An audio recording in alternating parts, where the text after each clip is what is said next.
meus amigos, Bruno Henrique punido novamente. Vamos falar sobre isso. Todo o espaço da imprensa é dado ao Palmeiras e a Belga Pereira, que debocha do Flamengo. Várias outras notícias do dia a dia do Flamengo. Você que tá aí, dá aquela moral de sempre, se inscreva no canal, toca aí meu parceiro, minha parceira. Tocou? Então vem comigo, Brunegro. Vamos às notícias do Flamengo. Pois é, meus amigos, a representação do elenco do Flamengo será, na realidade, dividida em 2 dias. Como assim, Pedrão? Vai ser dividida em 2 dias? Pois é, em 2 grupos. Uma parte dos jogadores do Flamengo vai se representar normalmente amanhã, na quarta-feira, beleza? Na parte da manhã, no CT Ninho do Urubu, para recomeçar os trabalhos para enfrentar o Botafogo no dia 15, né? Vai passando, né? O tempo, a hora, e o Flamengo precisa se preparar. E uma parte que estaria mais desgastada, mais cansada, digamos assim, dos atletas, vão se representar apenas na quinta-feira, no CT Ninho do Urubu, para a continuidade do treinamento para enfrentar a equipe do Botafogo. O que eu sei é o seguinte, meus amigos, o Filipe Luís vai ter tempo de folga, o Filipe Luís vai contar com todos os atletas, não tem jogador machucado mais no elenco do Flamengo, todos eles estão recuperados, nenhum dos jogadores foram convocados para suas respectivas seleções, então não existe desculpa para que o Flamengo não faça uma boa atuação contra a equipe do Botafogo, mesmo fora de casa, mesmo no gramado sintético. O Flamengo já demonstrou ser capaz de vencer o Botafogo nesse tipo de piso. Venceu em 2023 com aquele gol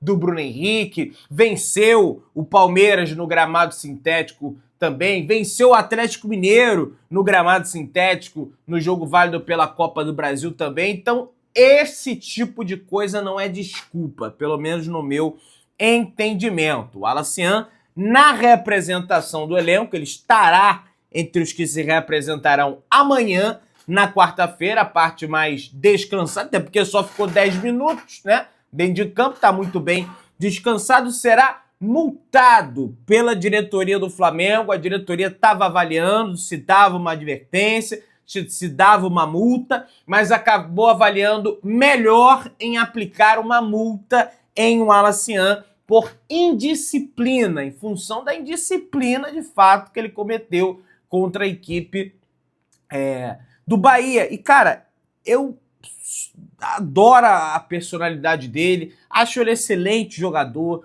fez uma excelente partida contra o campeão mundial, que foi o Chelsea. O Flamengo venceu o Chelsea, graças a ele que entrou ali no segundo tempo, buscando tabelas com Gonçalo Plata, fazendo gol. Mas, bicho, tem que botar esse parafuso no lugar, porque senão realmente a situação vai ficar complicada, e isso é papel do Filipe Luís e também do dirigente José Boto, português do Flamengo, beleza? O Danilo tem nada de multa, tá, pessoal? O Danilo não. O Danilo foi imprudente, acabou ali entrando com uma sola.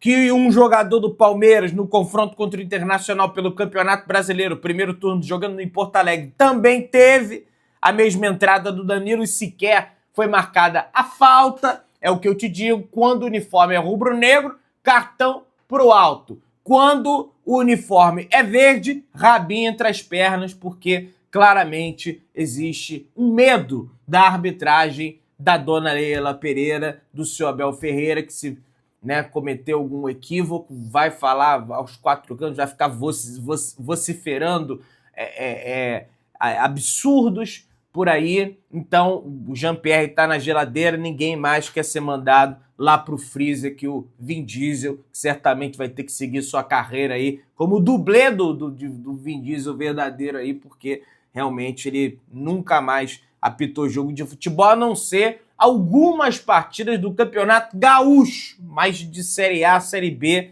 foi limado completamente, beleza?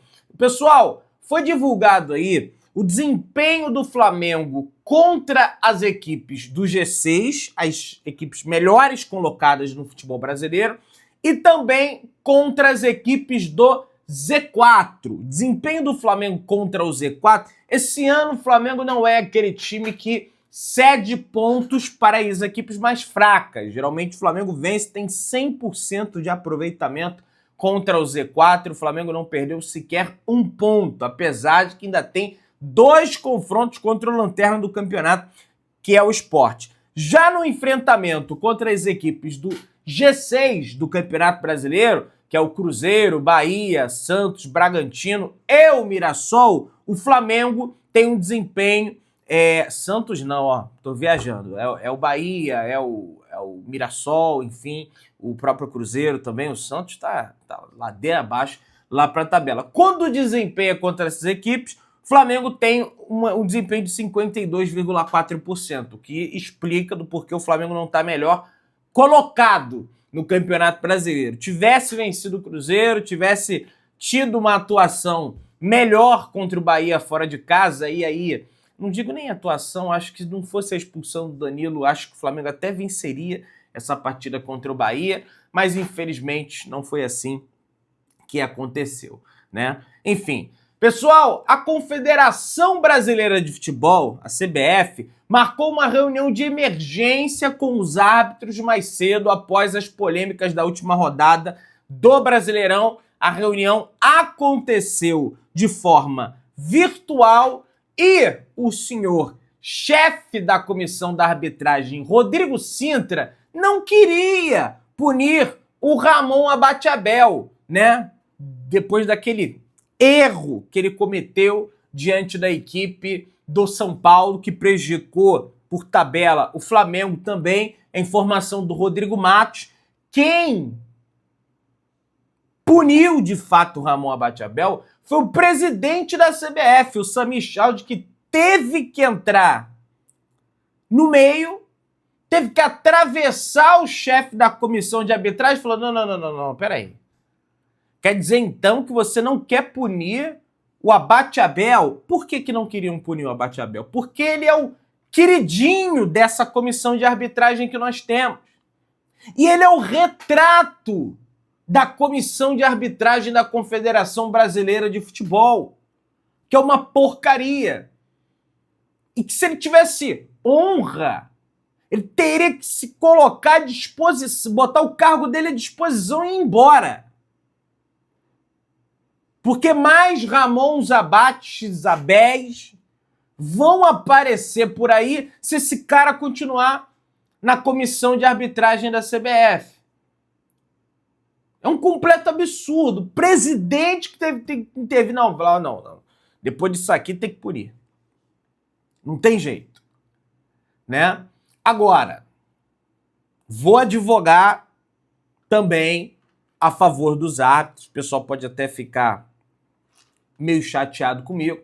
E aí é responsabilidade da CBF, isso que eu vou dizer aqui agora, porque o Igor Siqueira, através do All Sport, traz a matéria aqui. Pressão e incerteza acompanham a realidade dos árbitros do futebol brasileiro, enquanto profissionalização é incerta. Eles não são profissionais. O Davi Lacerda, por exemplo, que para mim é um dos melhorzinhos que tem aí, é gerente de uma empresa de serralheria no Espírito Santo. Ele recebe R$ 5.250 por cada jogo que apita, mas nada disso é garantido porque não tem certeza que ele vai ser escalado. Então ele pode ficar um mês sem ser escalado, igual o Vin Diesel. Tá vivendo o que lá o Vin Diesel agora? Hã?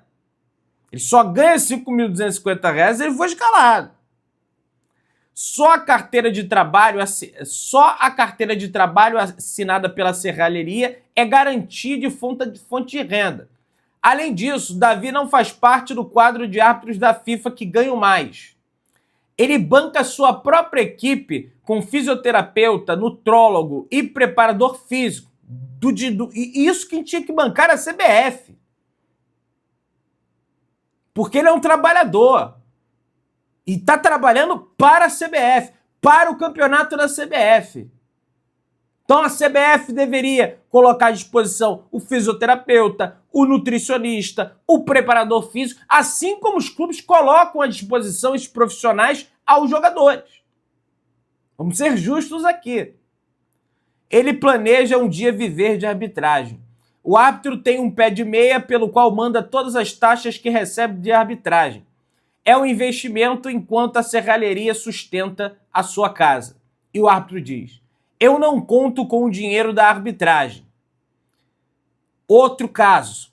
Rodrigo José Pereira de Lima conta que para manter a forma ele corre em campos públicos ou sintéticos de qualidade duvidosa. Então você que está aí, meu amigo pernambucano, meu amigo que mora em Recife, de repente você está andando aí por um campo e o Rodrigo José Pereira de Lima vai estar correndo, o que é um completo absurdo. Para manter um ritmo de árbitro, recorre até pelada de amigos no Recife, e dá pita jogo de várzea aí para... E ele fala: eu peço ao pessoal para pitar, porque ajuda o cognitivo de estar realmente treinando com os jogadores. Gente, isso é um completo absurdo.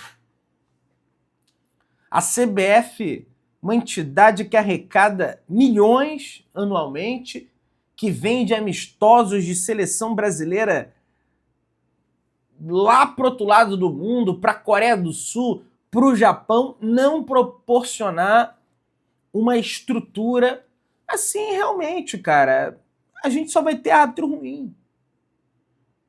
Não vai ter árbitro de alta qualidade dessa forma. Nós temos atletas que têm toda uma estrutura e sopradores de apito que, meu irmão, toma aí o apito, toma o uniforme e dá teu jeito. Que isso? Né? Foi feito um levantamento pelo GE.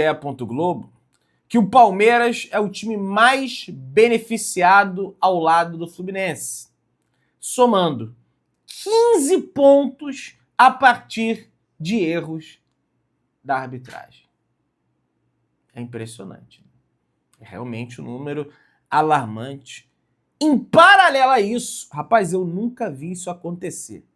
O Jornal Nacional deu espaço para o Andreas Pereira, dito belga pelo Fernando Gil, falar em cadeia nacional de que ele não era para ser expulso porque não tinha peso na perna dele em relação à perna do seu oponente, que naquela ocasião era o Marco Antônio, que até teve aí, quase que veio para o Flamengo quando o Marcos Braz era o vice-presidente de futebol do Flamengo. Então, parem com essa Mamãe Globo do Flamengo. Mamãe Globo. A parceria do Flamengo com a Globo, ela se dá porque o Flamengo gera muito dinheiro para a Globo.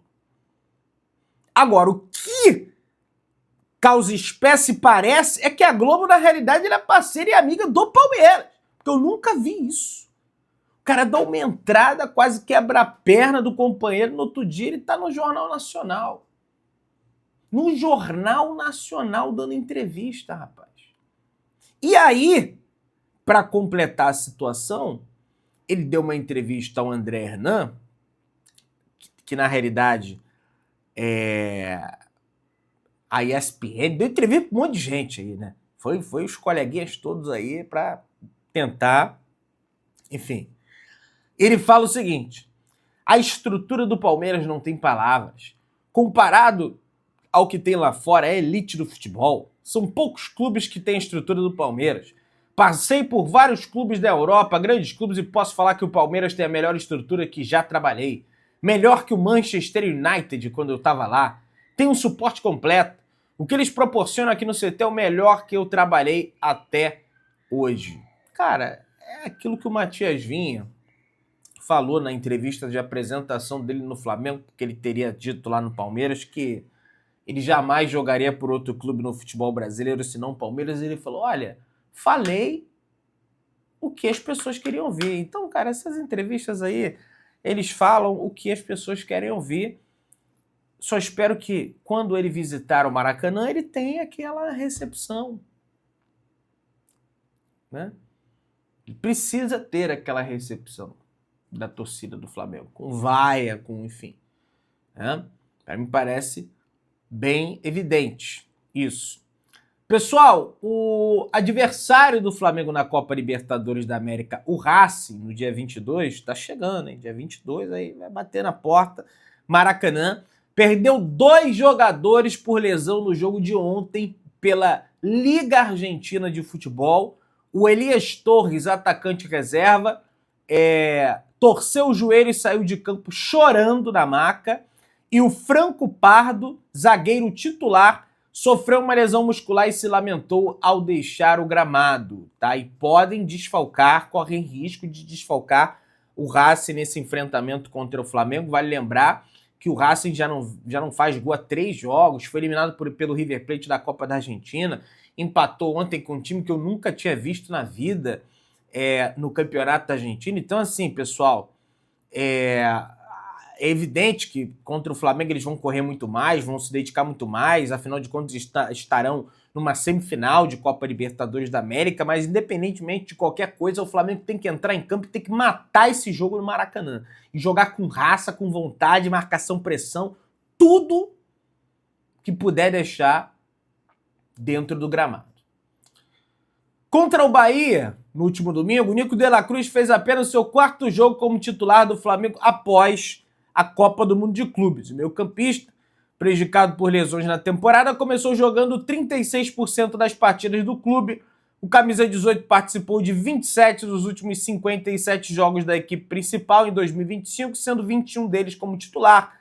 O volante atuou 19 vezes no primeiro semestre e apenas 8 no segundo semestre. Então isso também precisa ser debatido dentro do Flamengo. Uma outra coisa que precisa ser debatida no Flamengo é que só no Campeonato Brasileiro o Flamengo teve 3 cartões vermelhos. Se você for pegar toda a temporada, o Flamengo teve 6 jogadores expulsos, pode até botar para 5, porque aquela do Plata realmente não teve motivo nenhum para expulsão, mas é um número muito alto de expulsões, tá? No meu ponto de vista, para um time técnico, sabe? Teve a do Cleiton também, que socou a cara lá do Barbosa, lembra? Teve uma do Gerson também, no Carioca, mas acho que isso precisa ser debatido, porque se você tem uma expulsão numa semifinal de Libertadores, meu amigo, aí a vaca ela foi pro brejo há muito tempo. E dificilmente. E o Flamengo já foi eliminado assim da Libertadores pelo próprio Racing em 2020, quando o Rodrigo Caio é expulso, num jogo que estava amplamente controlado pelo Flamengo, o Flamengo perdendo gols e mais gols, e o Rodrigo Caio acaba sendo expulso, muda o jogo de figura, o Racing abre 1-0, o Flamengo consegue empatar, leva para penal, mas acaba que infelizmente é eliminado naquela oportunidade. Então isso tem que colocar uma lupa nisso. A Conmebol convocou o atacante Bruno Henrique, do Flamengo, para uma audiência no próximo dia 10. Pois é. O camisa 27 é acusado de fazer gestos obscenos após a classificação em cima do Estudiantes em La Plata. BH vai participar da reunião de forma virtual. Caso seja punido, ele pode tanto receber apenas uma multa, quanto receber uma suspensão em determinado número de jogos na Libertadores da América. Vale destacar que após a cena viralizar, Bruno Henrique se defendeu nos comentários das publicações nas redes sociais, dizendo que só fez o gesto porque havia sido atingido por um isqueiro no rosto, na cara. Tacaram um isqueiro na cara dele, fora todas as outras ofensas proferidas pela torcida do Estudiante, desde a chegada do ônibus do Flamengo, pedrada no ônibus do Flamengo. Quero saber se alguma atitude também vai ser tomada em relação à instituição Estudiante ou só vai ficar focada no Bruno Henrique, né? Tem isso aí também para a gente ficar atento, mas está em vias de ser punido. Mais uma vez, Bruno Henrique está em vias de ser punido, voltar a ser punido. Você que está aí, se inscreva no canal, aciona o sino da notificação, deixa o teu like, tamo juntão, saudações de Brunegras.